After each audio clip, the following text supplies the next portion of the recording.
رکوع شروع ہو رہا ہے۔ سورۃ النساء آیت نمبر 34۔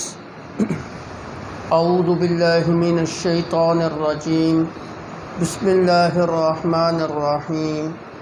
الرجال قوامون علی النساء، مرد حاکم ہیں عورتوں پر، بما فضل اللہ بعضهم علی بعض، اس لیے کہ اللہ رب العزت نے فضیلت دی ہے ان میں سے ایک کو دوسرے پر، وَبِمَا أَنفَقُوا مِنْ أَمْوَالِهِمْ، اور اس وجہ سے بھی کہ وہ مرد خرچ کرتے ہیں اپنے مالوں کو ان پر۔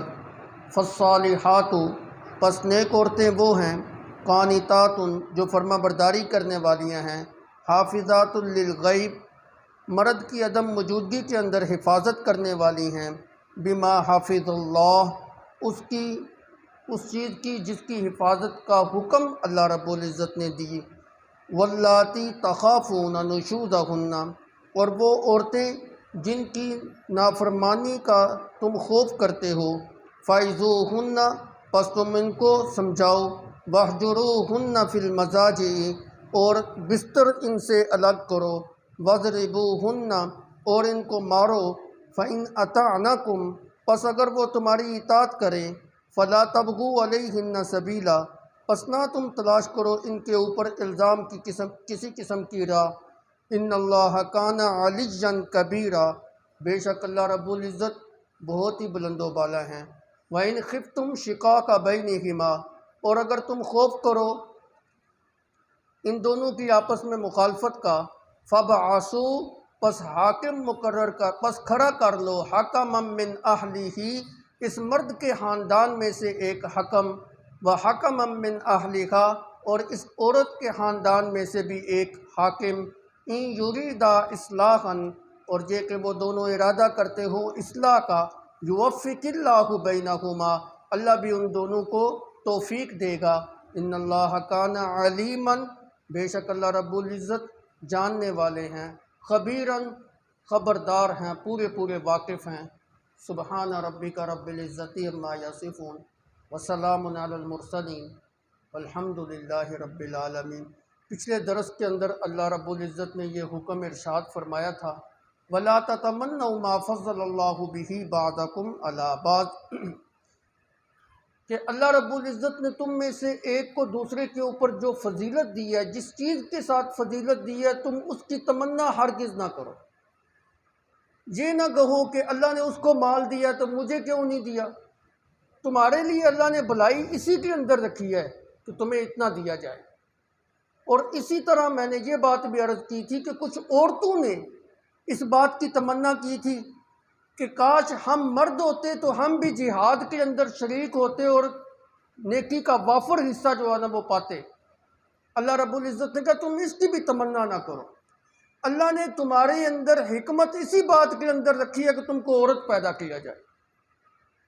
ممکن ہے تم کو مرد پیدا کر کے مردوں والی ذمہ داریاں تمہارے اوپر عائد کی جاتی، تم ان ذمہ داریوں کو پورا نہ کر سکتی تو عند اللہ مجرم ٹھہرتی۔ تو جس کے متعلق اللہ رب العزت نے جو فیصلہ کیا ہے کہ اس کو عورت پیدا کرنا ہے، اس کو اسی کے اوپر شاکر ہونا چاہیے۔ اس کو مرد پیدا کرنا ہے، اس کو اسی کے اوپر شکر گزار بندہ بننا چاہیے۔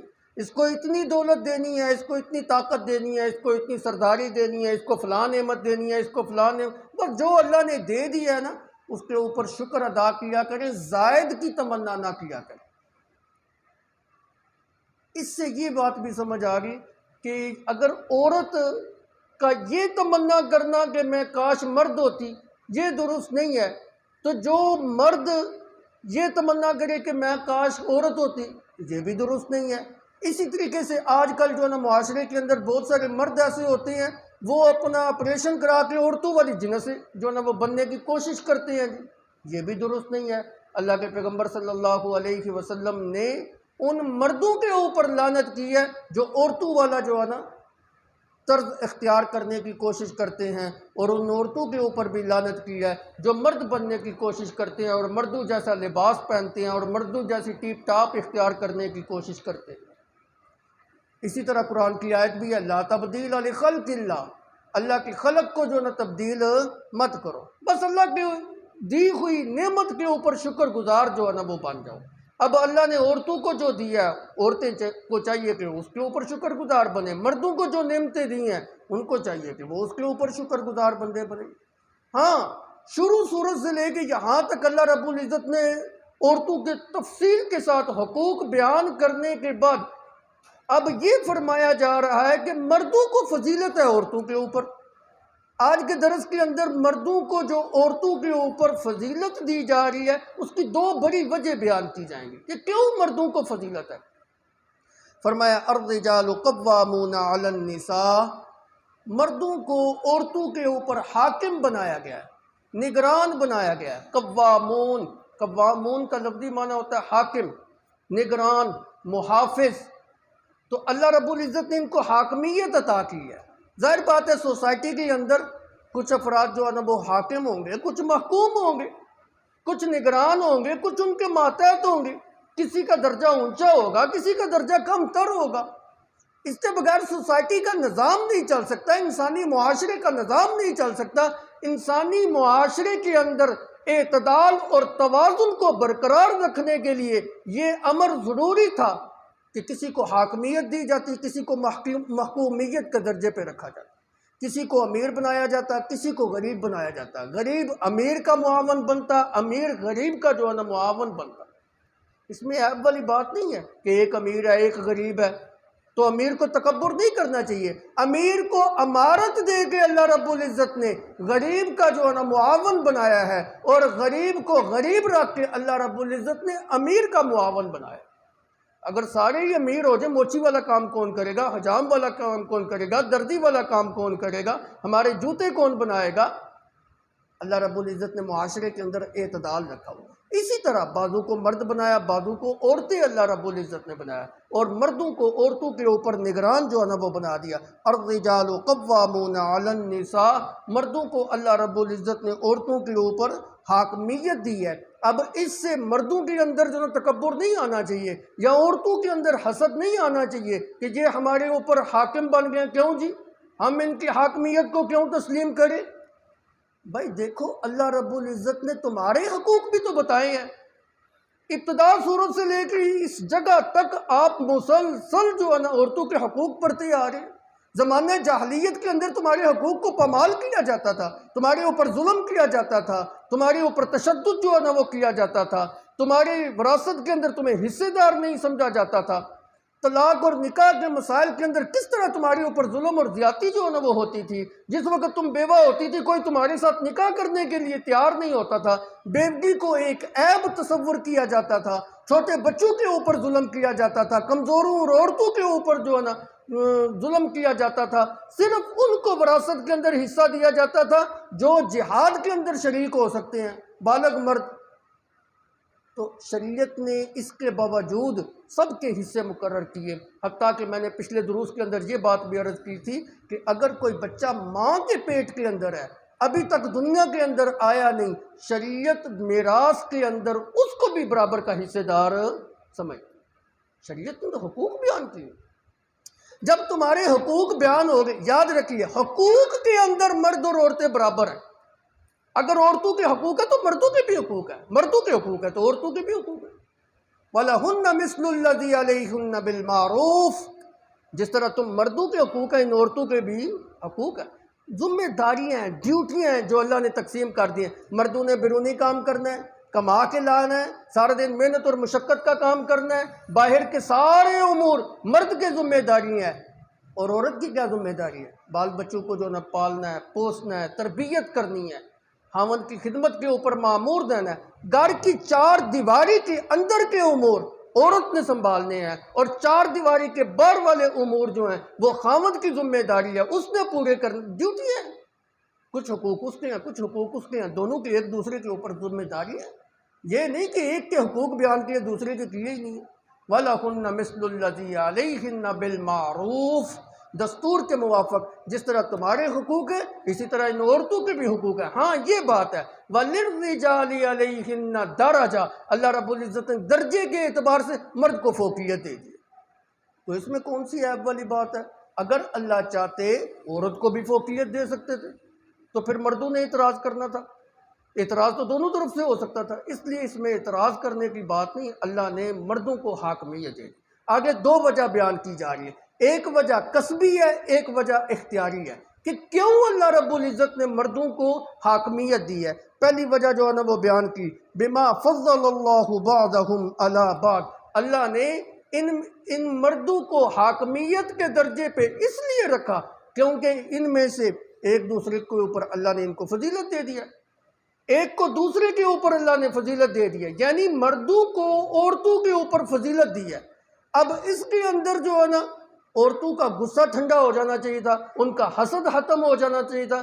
بھائی اس میں مرد کا تو کوئی کمال نہیں، آپ کی مردانگی کے اندر آپ کا کیا کمال ہے؟ آپ کی جنس مرد ہے تو اس میں آپ کا کیا کمال ہے؟ اللہ چاہتا تو آپ کو عورت بھی پیدا کر سکتا تھا، میرا کیا کمال ہے کہ میں مرد ہوں؟ یہ تو اللہ نے پیدا کیا ہے، اللہ نے فضیلت دے دی ہے۔ مردوں کا مرد ہونے کے اندر بھی کوئی اختیار نہیں، اللہ نے فضیلت دے دی ہے، پر ٹھیک ہے اب اللہ نے جو دے دی ہے تو تم اس کو قبول کرو۔ پھر اللہ نے وجہ بھی بتائی، بما فضل اللہ بعضکم علی بعض، ایسے ہی نہیں اللہ نے فضیلت دی، بہت ساری وجوہات کی بنیاد کے اوپر اللہ نے عورتوں کے اوپر مرد کو فضیلت دی۔ عورت کی عقل اس طرح نہیں جس طرح اللہ نے مرد کو عقل دی ہے، عورت کے پاس قوت فیصلہ اس طرح کا نہیں جس طرح مرد کے پاس قوت فیصلہ ہے، عورت کا دین کامل اس طریقے سے نہیں جس طرح مرد کا جو ہے نا وہ دین کامل ہے۔ اللہ کے پیغمبر صلی اللہ علیہ وسلم نے فرمایا، اللہ رب العزت نے عورتوں کو ناقصات العقل اور ناقصات الدین جو ہے نا وہ پیدا کیا۔ ایک عورت جو ہے نا وہ کھڑی ہو جاتی ہے، سوال کرتی ہے، اللہ کے رسول ہمارا دین جو ہے نا وہ کیسے ناقص ہے اور ہماری عقل جو ہے نا وہ کیسے ناقص ہے؟ آپ نے فرمایا دیکھو اللہ رب العزت نے ایک مرد کے برابر دو عورتوں کی شہادت کو قبول کیا ہے، تم دو عورتیں گواہی دو نا تو ایک مرد کے برابر ہوتی ہو، تمہارا نصف گواہی ہے، اس میں مرد کے برابر تمہاری گواہی جو ہے نا وہ نصف ہے۔ کیوں؟ اس لیے کہ عورتوں کے اندر نسیان کی بیماری زیادہ ہوتی ہے، بولنے کا عنصر جو ہے نا وہ زیادہ پایا جاتا ہے، ممکن ہے وہ بھول جائے، ایک بھول جائے دوسری بتلا دے۔ اس لیے اللہ رب العزت نے جو ہے نا دو عورتوں کی شہادت کو ایک مرد کے برابر قرار دے، اس لحاظ سے تمہاری عقل بھی کمزور ہو۔ اور تو وہ عورت پھر سوال کرتی ہے، یا رسول اللہ ہمارا دین کیسے جو ہے نا وہ ناقص ہے؟ آپ نے فرمایا دیکھو مہینے کے اندر کتنے دن تو تم بیٹھی رہتی ہو، نہ تم نماز پڑھ سکتی ہو، نہ تم روزہ رکھ سکتی ہو، نہ قرآن کو ہاتھ لگا سکتی ہو، نہ تلاوت کر سکتی ہو۔ ایام مخصوصہ کے اندر عورت عبادت وغیرہ نہیں کر سکتی، تو کتنے دن جو ہے نا تم بیٹھی رہتی ہو، عبادت نہیں کر سکتی، تو تمہارا دین بھی جو ہے نا وہ کامل نہیں ہے، ناقص ہے۔ اور اگر جن دنوں کے اندر عورت نے بچے کی پیدائش کی ہوتی ہے، بچہ جنا ہوتا ہے، زچگی کے جو ایام ہوتے ہیں ان ایام کے اندر کتنے دنوں تک جو ہے نا وہ ایسے ہی ناپاکی کی حالت میں ہوتی ہے، نہ نماز پڑھ سکتی ہے، نہ روزہ رکھ سکتی ہے، نہ تلاوت کر سکتی ہے، نہ قرآن کو چھو سکتی ہے۔ زندگی کا نصف حصہ تو وہ یوں ہی بغیر عبادت کے گزار دیتی ہے۔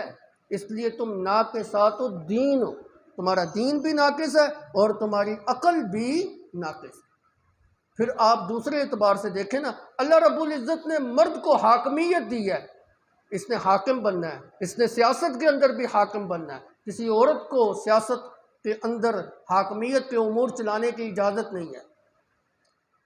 ایرانیوں کے ایک جو کسریٰ بادشاہ تھا، اس کی وفات کے بعد جس وقت انہوں نے اس کی بیٹی کو اپنا حاکم تسلیم کر لیا، اللہ کے پیغمبر صلی اللہ علیہ وسلم کو جس وقت پتہ چلا تو آپ صلی اللہ علیہ وسلم نے فرمایا لَن يُفْلِحَ قَوْمًا وَلَّوْا امْرَأً، وہ قوم کیسے کامیاب ہو سکتی ہے جس نے اپنے حاکمیت کے امور ایک عورت کے سپرد کر دی؟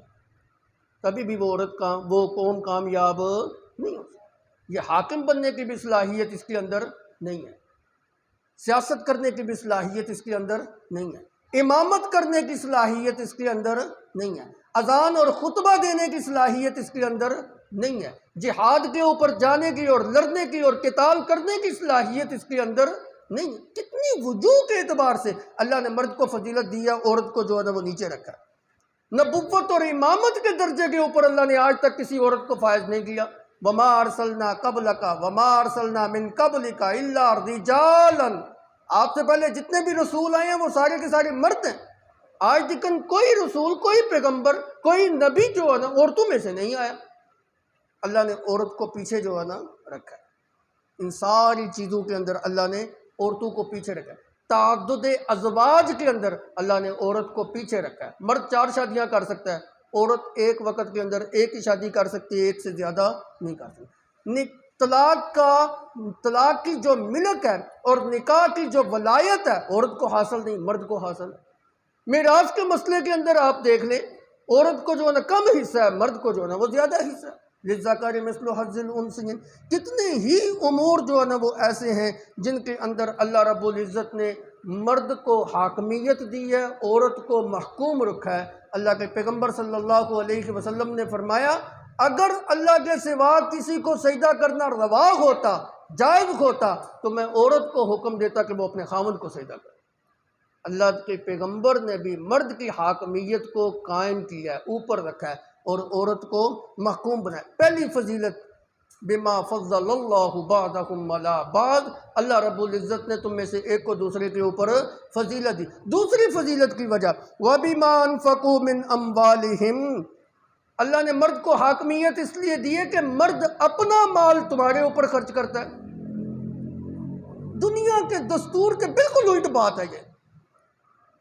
آپ دنیا کے اندر ایسی مثال قائم نہیں کر سکتے، مثال پیش نہیں کر سکتے، میں سارا دن محنت مزدوری کر کے کما کے لاؤں اور آپ پہ خرچ کر دوں۔ کیوں بھائی؟ کماؤں میں آپ کے لیے کماتا ہوں؟ نہیں۔ آپ میرے لیے کماتے ہیں؟ نہیں۔ لیکن دنیا کا دستور آپ دیکھیں نا، انسان سارے دن محنت کرتا ہے، مشقت کرتا ہے، خون پسینہ ایک کرتا ہے، دن رات ایک کر کے کما کے لے کے آتا ہے، گھر جاتا ہے تو ساری اپنی کمائی اپنی بیوی کی جولی میں ڈال دیتا ہے، لو جس طرح چاہو خرچ کرو۔ ان کے اوپر خرچ بھی کرتا ہے، ان کے اوپر مال لوٹاتا ہے، بعض اوقات اسراف کرتا ہے، اپنے بیوی بچوں کے اوپر خرچ کرنے میں بے دریغ طریقے سے خرچ کرتا ہے، کھلے ہاتھ جو ہے نا وہ خرچ کرتا ہے، کنجوسی کا مظاہرہ نہیں کرتا۔ بلکہ بسا اوقات ہم نے لوگوں کی زبان سے یہ الفاظ سنے ہیں، وہ کہتے ہیں ہم کن کے لیے کماتے ہیں؟ انہی کے لیے تو کماتے ہیں، ان بچوں کے لیے کماتے ہیں، اپنے لیے تھوڑی کماتے ہیں۔ ہمارا تو گزارا ہو جاتا ہے، ہم نہ بھی کمائیں تو اکیلے ہوں تو ہمارا گزارا ہو جاتا ہے۔ بعض والدین کی زبان سے یوں الفاظ سنتے ہیں، اللہ انہاں دے صدقے سانوں بھی دیتا ہے، انہی کے لیے تو ہم کماتے ہیں، کیوں نہ ان کے اوپر خرچ کریں۔ جس وقت جس عورت کے ساتھ مرد کی شادی ہوتی ہے، سب سے پہلے شادی والے دن، نکاح والے دن حق مہر کی صورت میں اس کے اوپر خرچ کرتا ہے، اور اس بات کا علل اعلان اقرار کرتا ہے تا حیات، مرتے دم تک اس عورت کا سارا نان نفقہ میری ذمہ داری ہے، اس کا سکنا میری ذمہ داری ہے، اس کا علاج معالجہ میری ذمہ داری ہے، اس کا دوائی دارو میری ذمہ داری ہے، اس کا کپڑا ٹاکی جو ہے میری ذمہ داری ہے، اس کی تمام ضروریات کو میں اپنی ضروریات سمجھ کے پورا کروں۔ وَبِمَا أَنفَقُوا مِنْ أَمْوَالِهِمْ، انسان جو ہے نا ان کے اوپر خرچ کرتا ہے، اور خرچ کرنے کے اندر جو ہے نا بخل نہیں کرتا، جس کی وجہ سے انسان اگر اس کو مجبوری کوئی نہ ہو تو خدا کی قسم اپنی عورت کو کبھی بھی باہر نہ نکالے کمانے کے لیے کہ جاؤ کما کے لاؤ۔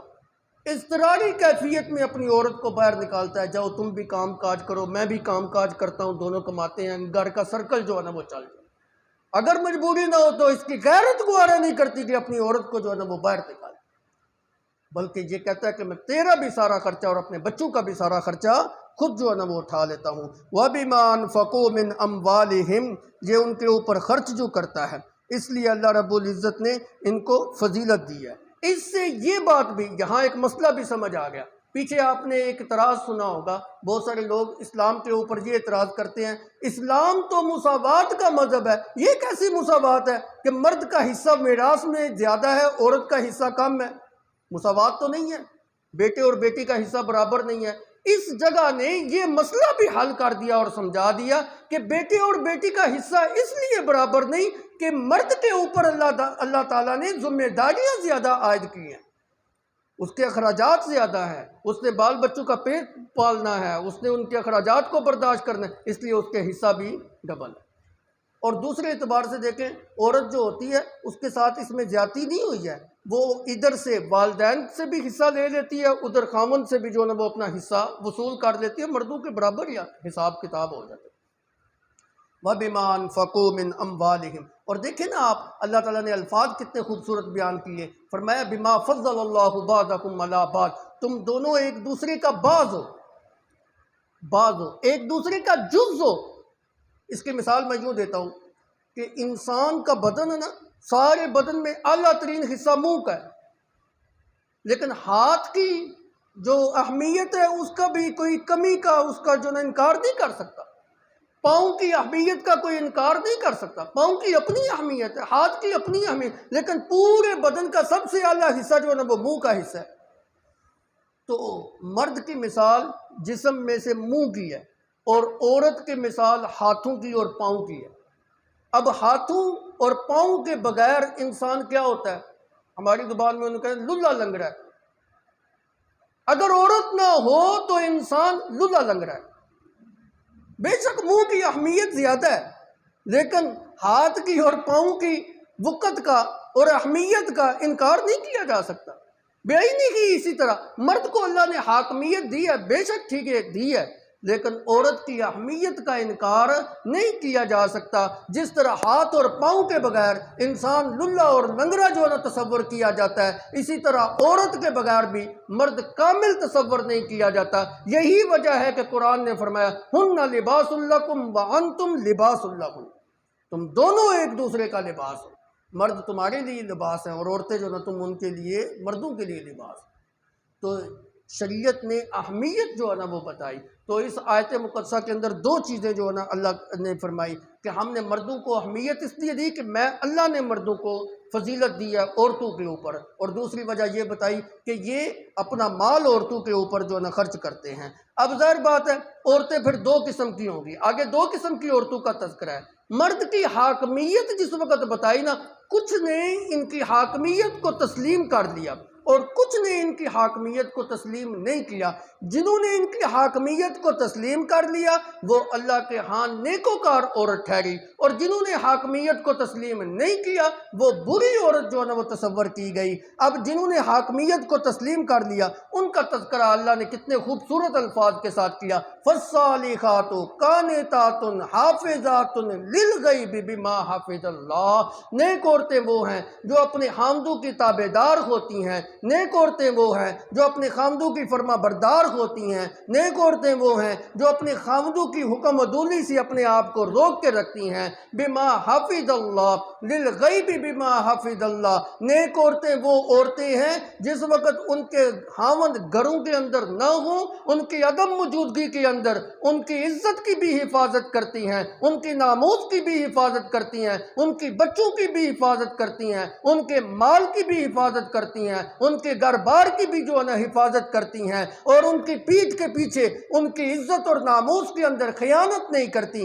یہ نیک عورتیں ہیں۔ اور اللہ کے پیغمبر صلی اللہ علیہ وسلم نے فرمایا نیک عورت وہ ہے جس وقت خاوند اس کی طرف دیکھے وہ اپنے خاوند کو خوش کر دے، اور نیک عورت وہ ہے جس وقت اس کو اطاعت کا حکم دے وہ فرما برداری کرنے کے اوپر جو ہے نا اتر آئے، اور اس کی عدم موجودگی کے اندر اس کی مال کی اور اپنی عزت اور ناموس کی جو ہے نا حفاظت کرے۔ اور ایک روایت کے اندر یوں آیا اللہ کے پیغمبر صلی اللہ علیہ وسلم نے فرمایا جو عورت دن کے اندر 5 وقتی نماز پڑھتی ہو اور رمضان کے روزے رکھتی ہو اور اپنے آپ کو خاوند کی تابع داری کے اندر اس نے لگایا ہوا ہو، اللہ نے جنت کے 8 دروازے اس کے لیے کھول دے ہیں، جس دروازے سے بھی جائے جنت کے اندر داخل ہو سکتا۔ کتنا جو نا اس کے لیے اہمیت ہے، کوئی مشکل کام ہے، کتنے آسان کام، 5 وقت کی نماز پڑھنا، رمضان کے مہینے کے روزے رکھنا اور خاوند کی اتباع کرنا، بس جنت کے 8 دروازے جو ہے نا اس کے لیے کھل گئے، جس دروازے سے چاہے جنت کے اندر داخل ہو۔ اور ایک روایت کے الفاظ یوں ہیں اللہ کے پیغمبر صلی اللہ علیہ وسلم نے فرمایا جو عورت اپنی خاوند کی تابع داری کے اندر لگی رہتی ہے، آسمان کے اوپر اڑنے والے پرندے، سمندر کے اندر تیرنے والی مچھلیاں اور جنگل کے درندے اور آسمان کے فرشتے اس کے لیے دعائے استغفار کرتے ہیں۔ فالصالحات قانتات حافظات للغیب بما حفظ اللہ۔ اس لیے میری اپنی بہنوں سے، اپنی بیٹیوں سے، اپنی ماؤں سے یہ میری باتیں ریکارڈ ہو رہی ہیں، اگر آپ کی طاقت ہے تو ان کو سنوائیں، عورتیں مسجد کے اندر نہیں آ سکتی، ان کو سنوایا کریں یہ باتیں، یہ نبی کے فرامین ان کو بتلایا کریں کہ نبی صلی اللہ علیہ وسلم نے تمہارا مقام کتنا اونچا کیا ہے۔ یہ مقام ایسے ہی نہیں، اونچا مقام ایسے نہیں مل جاتا۔ آپ دنیا کے اندر بھی دیکھیں نا، دنیا کا بھی یہ دستور ہے، جو اونچے مرتبے کے اوپر فائز لوگ ہوتے ہیں، آپ کیا سمجھتے ہیں ایسے ہی ان کو اونچا مرتبہ مل جاتا ہے؟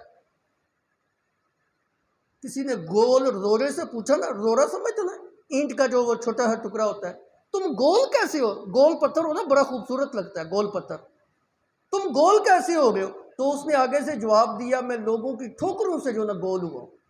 یہ جو خوبصورتی ہوتی ہے، یہ جو کمال ہوتا ہے، یہ جو اونچا منصب ہوتا ہے، ایسے ہی مل جاتا ہے کہ آپ محنت بھی نہ کریں۔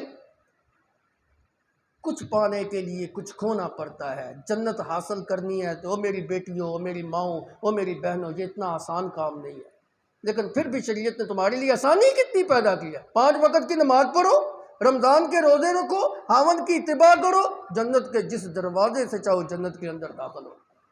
یہ نیک عورتوں کا وطیرہ جو اپنے خامدوں کی فرما بردار ہوتی ہیں۔ فالصالحات قانتات حافظات للغیب بما حافظ اللہ، یہ نیک عورتوں کی بات تھی۔ اب دوسری قسم کی عورتیں وہ ہیں جو اپنی خامند کی حکم عدولی کرتی ہیں، اور خامند کے مرتبے کو پہچاننا ان کے لیے جو ہے نا یہ برداشت سے باہر ہے کہ خاوند میرے اوپر حاکمیت جو نہ کرے، میرا حاکم بن جائے، میرا سردار بن جائے، اس کو میرے اوپر رتبہ مل جائے، یہ اس کے لیے برداشت سے باہر بات ہے۔ ایسی عورتوں کو شریعت نے ان الفاظ کے ساتھ جو نہ سمجھانے کی کوشش کی۔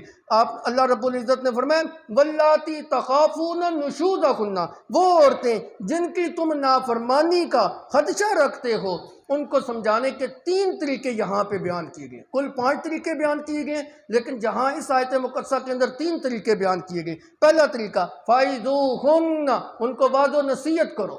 فَإِذُوهُنَّ، ان کو پیار کے ساتھ سمجھاؤ۔ فَإِذُوهُنَّ، ان کو محبت کے انداز کے اندر سمجھاؤ۔ بھائی شرع کا حکم یہ ہے، بھائی اللہ کے پیغمبر نے اس مسئلے کے اندر یوں فرمایا، بھائی قرآن نے یوں کہا ہے، جی اللہ اور اس کے رسول کا حکم ہم دونوں کو جو ہے نا وہ تسلیم کرنا چاہیے۔ اللہ نے جو فضیلت دے دی ہے تو بھی تسلیم کر۔ اللہ نے تیرے کچھ حقوق میرے اوپر بھی رکھے ہیں، میں تیرے حقوق کو پورا کرتا ہوں، تو میرے حقوق کو پورا کر۔ فَإِذُوهُنَّ، ان کو واضح و نصیحت کرو، ان کو پیار کے ساتھ اور محبت کے ساتھ جو ہے نا وہ سمجھاؤ۔ یہ پہلا طریقہ سمجھانے کا۔ دوسرا طریقہ اللہ نے فرمایا وَاهْجُرُوهُنَّ فِي الْمَضَاجِعِ، اگر پیار اور محبت کے انداز کو وہ نہیں سمجھتی، پھر بھی تیری حکم کی نافرمانی کرتی ہے، تو پھر وَاهْجُرُوهُنَّ فِي الْمَضَاجِعِ، ان سے اپنے بستروں کو جدا کر، ان کے پاس سوو مت، اپنے بستروں کو ان سے جدا کر لو، ان کے ساتھ جمع نہ کرو۔ اور یاد رکھیے جو نیک عورت ہوتی ہے اس کے لیے یہ مر مٹنے کا مقام ہوتا ہے، وہ اس کے لیے ناقابل برداشت یہ بات ہوتی ہے کہ اس کا خاوند چھوڑ کے دوسرے کمرے میں چلا جائے۔ وہ یہ بات برداشت نہیں کرتی کہ میرا خاوند جو ہے نا مجھ سے جدا کیسے ہو گیا۔ اللہ نے ہلکی لیکن کیسی عمدہ سزا جو ہے نا تجویز کی ہے، وَاهْجُرُوهُنَّ فِي الْمَضَاجِعِ، ان سے بستر جو ہے نا وہ جدا کر لو۔ اگر پھر بھی نہیں سمجھتی، پھر بھی نافرمان ہے جی، ناشزہ ہے جی، تو تیسری سزا شریعت نے یہ مقرر کی ہے وَاضْرِبُوهُنَّ، ان کو مارو، ان کو مارو۔ لیکن مارنے کا مطلب یہ نہیں ہے بس ڈنڈا چک لو تو لال پیلی کر دیو تو اڈی پسلی ہو دی کہ کر دیو، نہ، شریعت نے مارنے کی ایک مقدار متعین کی ہے کہ کیسے مار سکتے ہو۔ مارنے کی جو شریعت نے مقدار مقرر کیا وہ یہ ہے کہ ایسی مار نہ مارو جس سے ان کی ہڈی ٹوٹے، اور ایسی مار بھی نہ مارو جس کے مارنے سے اس کے جسم کے اوپر لاساں پڑ جائیں، لاساں پہ جامن، جس کو اردو کے اندر کہتے ہیں نشان پڑ جائیں، لال پیلی ہو جائے، لال مٹی ہو جائے، اس طرح بھی اس کو مت مار۔ نبی صلی اللہ علیہ وسلم سے ایک صحابی نے پوچھا یا رسول اللہ عورت کا ہمارے اوپر حق کیا ہے؟ آپ نے فرمایا جو چیز تم خود کھاتے ہو وہی چیز ان کو کھلاؤ، جو چیز تم خود پیتے ہو وہی ان کو پلاؤ، جو کپڑا تم جس نوعیت کا، جس قیمتی درجے کا تم خود پہنتے ہو اسی درجے کا ان کو پلاؤ، ان کو پہناؤ، اور جس طرح کی رہائش تمہاری ہے اسی طرح کی رہائش کے اندر ان کو رکھو، اور ان کو اگر سمجھانا پڑے تو پھر ان کے منہ کے اوپر نہ مارو۔ اللہ کے پیغمبر نے عورت کے منہ کے اوپر مارنے سے منع کیا ہے، اللہ کے پیغمبر نے تو جانور کے منہ کے اوپر بھی مارنے سے منع کیا ہے۔ یہ اساتذہ کو بھی میں درخواست کروں گا بچوں کے منہ کے اوپر تھپڑ نہ مارا کریں۔ اللہ کے پیغمبر نے اس سے منع کیا۔ کسی اور جگہ پہ مار لیں، ہاتھ پہ مار لیں، سوٹی کے ساتھ بھی مارنا ہو تو ایسے انداز کے ساتھ جو ہے نا مارنا چاہیے کہ ان کی ہڈی نہ ٹوٹے، لاش نہ ٹوٹے۔ تنبیہ کے لیے مارنا ہے نا، یہاں پر بھی تنبیہ کرنا مقصود ہے، مارنا مقصود نہیں ہے، اس کی ہتک کرنا مقصود نہیں ہے۔ اساتذہ اپنے شاگرد کو بھی اس بات کا لحاظ رکھے۔ جانور کی یہ تعظیم ہے کہ اس کے منہ کے اوپر تھپڑ مارنے کی شریعت نے اجازت نہیں دی، اللہ کے پیغمبر نے اجازت نہیں دی، تو کسی والدین اپنے بچے کے منہ کے اوپر تھپڑ نہ مارے، اساتذہ اپنے شاگردوں کے منہ کے اوپر تھپڑ نہ مارے، اسی طرح خامد اپنی عورت کے منہ کے اوپر تھپڑ نہ مارے۔ اور اللہ کے پیغمبر صلی اللہ علیہ وسلم نے فرمایا کہ اپنی عورت کو گالی بھی مت دو، گالیاں بھی اس کو مت دے۔ کتنے اس کے حقوق جو ہے نا وہ بیان کیے، جو خود کھا رہے ہو اس کو کھلاؤ، جس درجے کے مکان میں خود رہ رہے ہو اسی درجے کے مکان میں اس کو رکھو، تعظیم اس کی کرو، مارو مت، اس کی ہڈی پسلی نہ ٹوٹ جائے، اس چیز کا لحاظ کرو۔ تو شریعت نے اس چیز کو جو ہے نا وہ بیان کیا، وَاهْجُرُوهُنَّ فِي الْمَضَاجِعِ وَاضْرِبُوهُنَّ۔ اب یہ تین طریقے جو ہے نا وہ شریعت نے اصلاح کے بیان کیے۔ سب سے پہلے ان کو پیار کے ساتھ سمجھاؤ، پھر بستر ان سے لگ کر لو، پھر بھی نہیں سمجھتی تو ان کو ہلکی مار جو ہے نا وہ دے سکتے ہو۔ اب اگر وہ سمجھ جاتی ہے فَإِنْ أَطَاعْنَكُمْ، اگر وہ تمہاری اطاعت کے لیے تیار ہو جاتی ہے فَلَا تَبْغُوا عَلَيْهِنَّ سَبِيلًا، اب تمہارے اوپر کوئی اثر جو نا الزام کا رستہ جو ہے نا وہ نہیں ہونا چاہیے۔ مت تلاش کرو تم ان کے اوپر الزام تراشی کرنے کے لیے، اب مت ان کو تنگ کرو، ان کے اوپر الزام تراشی مت کرو، سابقہ ان کے جرموں کو ان کے سنوا کے باور کرا کے ان کو جو ہے نا ان کی ہتک کرنا اور ان کی جو ہے نا توہین کرنا، ایسے مت کرو۔ ان کو جو ہے نا پچھلی جو ان سے نافرمانی کے کام سرزد ہوئے ہیں وہ یاد کرا کے تم ان کو پھر دوبارہ جو ہے نا مارنا پیٹنے لگ پڑو، ایسے کرنے کی قطعاً جو ہے نا وہ اجازت نہیں دی۔ فَإِنْ أَطَاعْنَكُمْ، اب اگر وہ تمہاری اطاعت کے اندر آ گئے تم بھی انسان بن کے رہو۔ شریعت نے مرد کو بھی سمجھایا، عاشروہن بالمعروف، دستور کے موافق ان کے ساتھ گزران کرو۔ زندگی گزارنی ہے شریعت کے اصولوں کے مطابق جو ہے نا ان کے ساتھ تم نے گزارنی ہے۔ بلکہ شریعت نے تو عورتوں کے حقوق کا اتنا لحاظ کیا ہے کہ ایک مقام پہ اللہ نے مرد کو حکم دیا کہ اس مسئلے کے اندر اپنی عورت سے مشورہ کر، مشورے کے اندر اس کو شریک کر۔ وَإِنْ أَرَادَا فِصَالًا عَنْ تَرَاضٍ مِّنْكُمَا وَتَشَاوُرٍ فَلَا جُنَاحَ عَلَيْهِمَا، اگر وقت سے پہلے اپنے بچے کو دودھ چھڑانا ہے تو خاوند کو چاہیے اپنی بیوی کے ساتھ جو نا مشورہ کر لے۔ اگر مشورہ دونوں کا ہو گیا ہے، بچے کو دودھ چھڑا دے، کوئی گناہ کی بات نہیں، چھڑا لو تم۔ کتنی اہمیت اللہ نے عورت کو دی ہے کہ خاوند کو حکم دیا اپنی بیوی کے ساتھ مشورہ کر۔ تو اصلاح کے تین طریقے بیان کرنے کے بعد بتایا فَإِنْ أَطَاعْنَكُمْ، اگر وہ تمہاری اطاعت کے اوپر آ جائے اب خام خواہ اس کو تنگ نہ کرو۔ إِنَّ اللَّهَ كَانَ عَلِيًّا كَبِيرًا، اس جملے کے اندر اللہ نے خامد کو جو نہ تنبیہ کی ہے، إِنَّ اللَّهَ كَانَ عَلِيًّا كَبِيرًا۔ اب اگر تم خام خواہ اس کو تنگ کرو گے پھر بھی تم اس کو مارتے ہو تو یاد رکھو آج اگر تمہیں اس کے اوپر تسلط حاصل ہے، کل تمہیں تو اللہ کا تمہارے اوپر بھی تسلط حاصل ہوگا، تم اللہ کے دربار کے اندر کھڑے ہوگے، وہاں جواب دے۔ اللہ کی ذات جو ہے نا بہت ہی بلند و بالا ہے۔ یہ تین طریقے تھے جس کے ذریعے عورت کی اصلاح کرنی تھی۔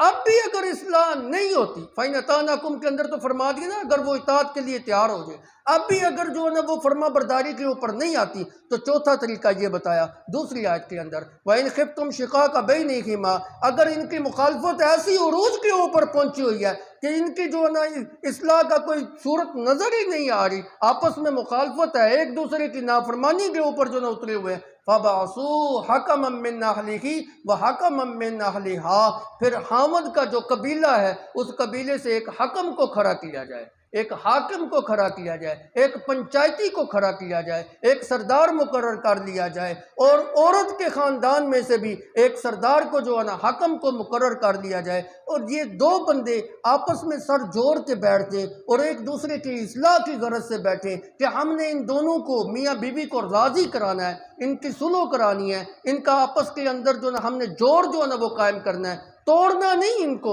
ہم نے ان کو جوڑ کے جو ہے نا وہ رکھنا ہے، اصلاح کی جو ہے نا صورت ان کی جو ہے نا وہ پیدا کرنی ہے، اور وہ دونوں حاکم سمجھدار قسم کے آدمی ہوں، حکم فیصلہ کی نوعیت کو پہچانتے ہوں، اور علماء نے یہ بھی جو ہے نا شرط لگائی ہے وہ دونوں ایسے ہوں کہ عورت کی طرف سے جو حکم مقرر ہوا ہے وہ عورت کی حسائل اور عادات کو جو ہے نا وہ پہچانتا ہو، مرد کی جانب سے جو آدمی مقرر ہوا ہے منصف بن کے اور حاکم بن کے وہ مرد کی عادات کو جو ہے نا وہ پہچانتا ہو، ایک دوسرے کی عادات کو جو ہے نا وہ پہچانتے ہوں اور منصف مزاج ہوں، ایک دوسرے کی طرف داری کرنے والے نہ ہوں۔ یہ نہ ہو کہ عورت کی طرف سے جو حکم ہے وہ عورت کی طرف داری تو کرے لیکن مرد کی مخالفت کے اوپر اتر آئے، اور مرد کی طرف سے جو حاکم ہے وہ مرد کی طرف داری تو کرے لیکن عورت کو نقصان پہنچانے کی اوپر جو ہے نا وہ تلا ہوا۔ ایسا نہ ہو، دونوں کا مزاج نرم ہو، مرد عورت کے جو ہے نا عادات کو پہچانتے ہوئے ہوں،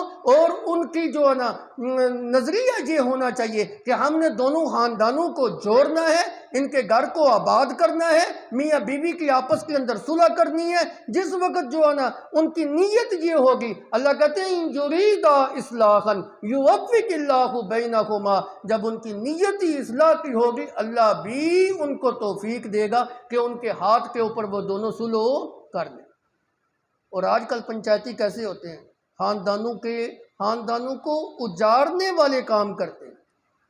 ہمارے جو پنچایتی ہوتے ہیں، جو مرد اور عورت کی طرف سے ہم جو نا حکم کھڑا کرتے ہیں، پنچایتی کھڑا کرتے ہیں، وہی جو نا خاندان کو اجارنے والے ہوتے ہیں، وہی میاں بیوی کے جو نا اجارنے والے ہوتے ہیں، وہی گھروں کی بربادی کا سبب بننے والے جو نا ہوتے ہیں۔ شریعت کہتی ہے اگر ان دونوں کا ارادہ اصلاح کا ہوگا یوفق اللہ بینہما، اللہ بھی ان کو توفیق بخشے گا۔ تو ارادہ جو نا اصلاح کا ہونا چاہیے، نہ کہ ان کو جو نا اجارنا چاہیے۔ بلکہ علماء نے یہاں تک ہے، دیکھو جو انسان جھوٹ بولتا ہے نا، شریعت نے جھوٹ کی مذمت کی ہے، جھوٹ بولنے سے منع کیا ہے، لیکن کچھ مقام ایسے ہیں کہ علماء نے وہاں پہ جھوٹ بولنے کی اجازت دی ہے۔ ان میں سے ایک مقام یہ بھی ہے کہ اگر دونوں کی جانب سے حکم مقرر ہو گیا ہے تو وہ حکم ان کی اصلاح کرانے کے لیے، ان کے گھر کو آباد کرانے کے لیے، میاں بیوی کی اندر جو نا صلح کروانے کے لیے اگر اس کو جھوٹ بھی بولنا پڑے نا تو خدا کی قسم اس جھوٹ کا اس کو عین ثواب ہوگا، گناہ نہیں ہوگا۔ اس موقع کے اوپر اگر جھوٹ سے بھی تھوڑا بہت کام لینا پڑے تو جھوٹ بول کے بھی ان کی صلح کرائے۔ ان اللہ کان علیما خبیرا، کتنی پیاری بات اللہ نے کی، یہ ان حاکموں کو جڑایا گیا ہے۔ اگر تم اجارنے کے اوپر تلے ہوئے ہو، اگر تمہارا ارادہ اصلاح کا نہیں ہے، بربادی کا ارادہ ہے، تمہارے دل کے اندر جو نا کھوٹ ہے اور تمہارے دل کے اندر فساد ہے، تم ان کو آباد کرنے کی بجائے برباد کرنے کے اوپر تلے ہوئے ہو، تو یاد رکھو ان اللہ کان علیما خبیرا، اللہ تمہاری ایک ایک حرکت سے واقف ہے اور پورا پورا خبردار۔ یہ 4 طریقے تھے، چوتھا طریقہ یہ تھا۔ 5واں طریقہ یہ ہے کہ اگر اس طریقے سے بھی اصلاح نہیں ہوتی تو پھر عدالت کا دروازہ کھٹکھٹایا جائے، قاضی کے پاس جایا جائے۔ شروع کے اندر قاضی کی بات اس لیے نہیں کی کہ یہ پردے داری کی بات تھی۔ دیکھیں نا، پہلے 3 اصلاح کے طریقے صرف میاں بیوی کے درمیان ہے کہ گھر کی 4 دیواری سے باہر بات نہ نکلے، عزت کی بات ہے۔ یہ کتنی جو ہے نا شرم کی بات ہے، میاں بیوی ہو کے تم آپس میں جھگڑتے ہو، تمہاری عزت گھر کے اندر محفوظ ہے، آپس میں بیٹھ جاؤ، جس طریقے بھی سے بھی صلح ہو سکتی ہے کر لو۔ اچھا اگر نہیں ہو سکتی تو چلو دونوں جو ہے نا مرد اور عورت اپنے اپنے خاندان کے اندر سے ایک جو ہے نا منصف مزاج آدمی کھڑا کر لیں، چلو 2 خاندانوں کی بات ہے، گھر سے اگر بات باہر نکل ہی گئی ہے تو 2 خاندانوں کے اندر پوری ہو جائے، 2 خاندانوں کے اندر ہی باہر نہ نکلے۔ لیکن اگر اب بھی صلح کا پہلو نہیں ہے، عدالت کا دروازہ کھٹکھٹاؤ گے تو پھر پوری دنیا کے اندر تمہاری جو ہے نا باتیں نشر ہوگی، تمہاری عزت کا جنازہ نکلے گا اور تمہاری عزت کا شرازہ جو ہے نا وہ بکھرے گا۔ اللہ نے تمہاری عزت کو قائم کرنے کے لیے پہلے 3 اصول جو فرمائے ہیں اس کے اندر حکمت یہ ہے کہ گھر کی عزت گھر کے اندر ہی محفوظ رہے، باہر کو پتہ ہی نہ لگے۔ انشاءاللہ العزیز باقی امور جو ہے نا وہ اگلے دروس کے اندر